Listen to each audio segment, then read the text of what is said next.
Okay, so in this video I'm going to go ahead and draw out the front and back of the lidded box. So to start, I'm going to start out with a rectangle that is 2 inches tall by 2 3/4 inches long. So let's get started with that. Grab my line tool to enter, 2.75, enter, to enter, and go ahead and close that box in. So now that I have that closed in, I want to go ahead and I want to work on those angled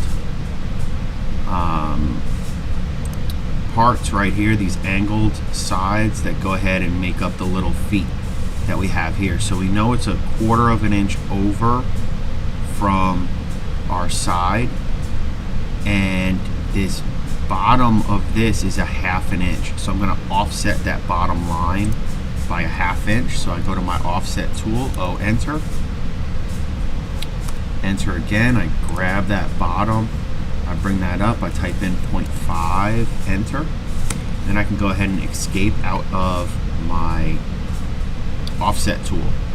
So now what I can do is, the next thing I need to do is I need to go down to my Osnap, which is your box with your small square in the top left corner. Click on the arrow next to it, and I need to make sure I have midpoint checked off. So very important to make sure I have that checked off. And then I also want to go over to my polar tracking, which is the little tool, looks kind of like a Pac-Man. I want to click on that, and I want to make sure I have 45, 90, 135, 180. I want to make sure I have that checked off. So that's going to allow us to get that perfect 45. So once I have that checked off, I go back to my line tool, enter, and I'm just going to draw this over 0.25, 25, enter, and then I want to drag, see how it snaps to that 45?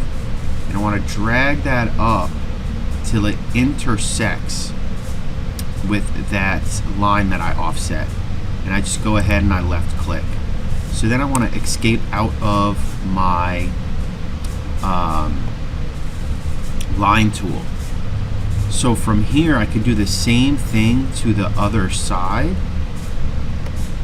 where I can go ahead, I can grab my line tool, I can draw that over and draw that up.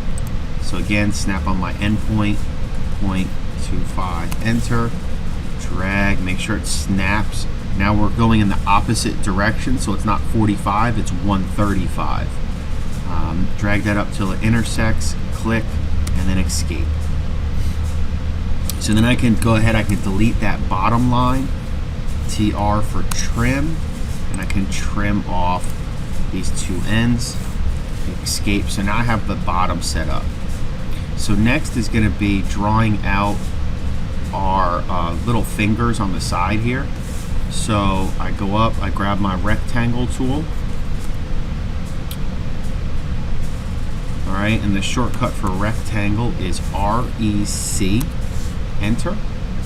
I want to snap onto that endpoint, and I'm going to draw this rectangle out, 0.25, tab, 0.25, enter. And that will draw that rectangle out. So now I can go ahead and, just like I did for my bottom, I'm going to just go ahead and copy that.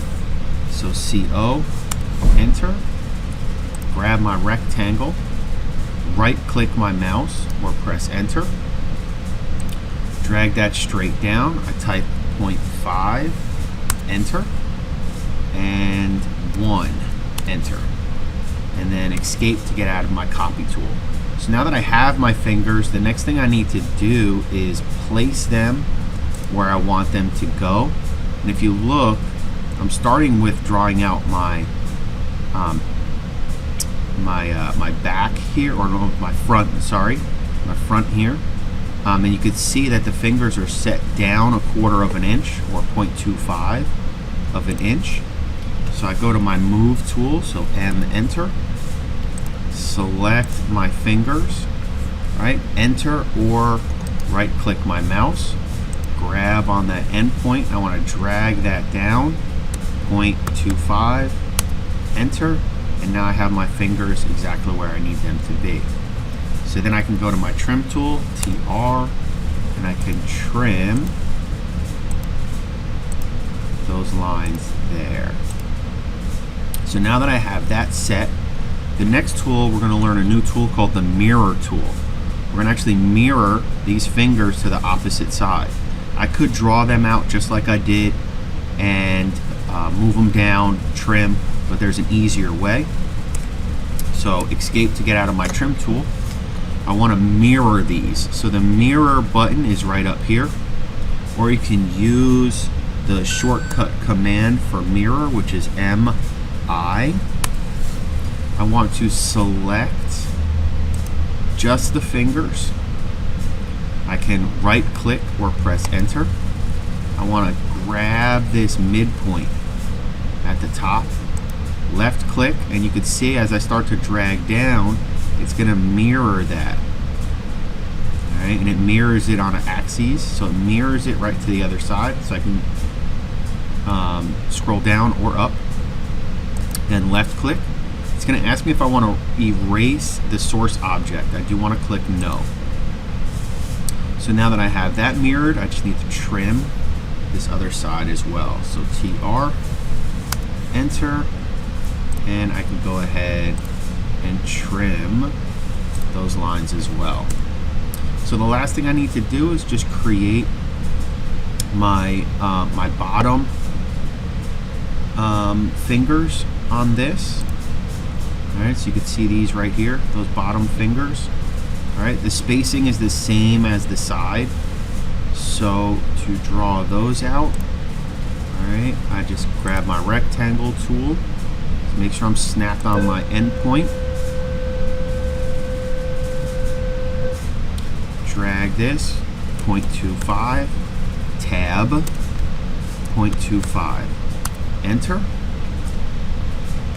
And now I can go ahead, copy, right, CO, enter, grab my rectangle, all right, right click or press enter, grab that on the endpoint, drag that over, type 0.5, enter, and I can, you can just drag it to the endpoint here as well, all right, or press 1, enter, all right, and that will line everything up just where I need it to be.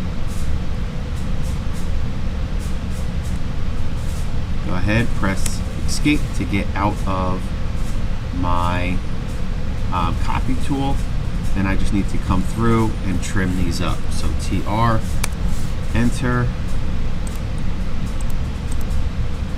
trim these, escape, and my front is all set. So next I want to just make the back.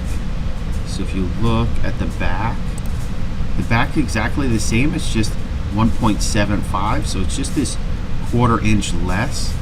So super easy way to draw the back is copy tool, CO, enter, select the entire front that I just drew, enter or right click, grab it really anywhere, just drag that over, left click to drop that, escape to get out of my copy tool. Now all I'm going to do is grab the M tool, right, move tool, M, enter, select this top line, right click or enter, grab it on the endpoint, drag that down, click, and then just come through, select, delete, select, delete. Super easy way to go ahead and draw out the front and the back. Then I just save this, put some dimensions on it, and go ahead and turn that in. That's it, guys. Thanks.